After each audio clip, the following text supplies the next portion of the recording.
பாலாசி lorry செய்த அற்புதங்களுக்கு எத்தனை பேர் பாத்தீங்கன்னு தெரியாது. அவரை போல எஸ்ஏ கிரவுண்ட்ல, சென்னை மூர் மார்க்கெட் எஸ்ஏ கிரவுண்ட்ல பேய் ஓட்டினா திருநெல்வேலில இருந்து பேய் ஆடும், இங்க இருந்து ரோட்ல ஓடும். பெரிய ஐயங்கார் பிராமின்ஸ் எல்லாம் ரோட் அந்த பஸ்ல பாடிட்டு போற பாட்டு ஏசு நல்லவர், ஏசு மாறாதவர், ஏசு மாறாத. சாதாரணமா நீங்க டிரான்ஸ்போர்ட் பஸ்ல இந்த பாட்டை கேட்கலாம். அவர் சென்னையை அசைத்தார் என்று நான் சொல்லுவேன். பயங்கரமான கிரியைகள். கடைசியாக இயேசு நாம மாத்திரம் என்று கொண்டு வந்து கடைசியில் ஒரு அனாதை சாகிறது போல செத்தார். ஒரு பெரிய திருநெல்வேலி பக்கத்திலே, முக்கூடல் பக்கத்திலே ஒரு பெரிய ஆசிரமத்தை கட்டி எல்லாரும் போய் காத்திருந்தாங்க.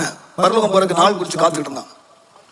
எவ்வளவு பெரிய பணக்காரன், டாக்டர்ஸ், என்ஜினியர்ஸ், பெரிய ஆஸ்திகாரெல்லாம் ஆஸ்தியை வித்து கொண்டு கொடுத்துட்டு போறதுக்கு டேட் குறிச்சு காத்திருந்தாங்க.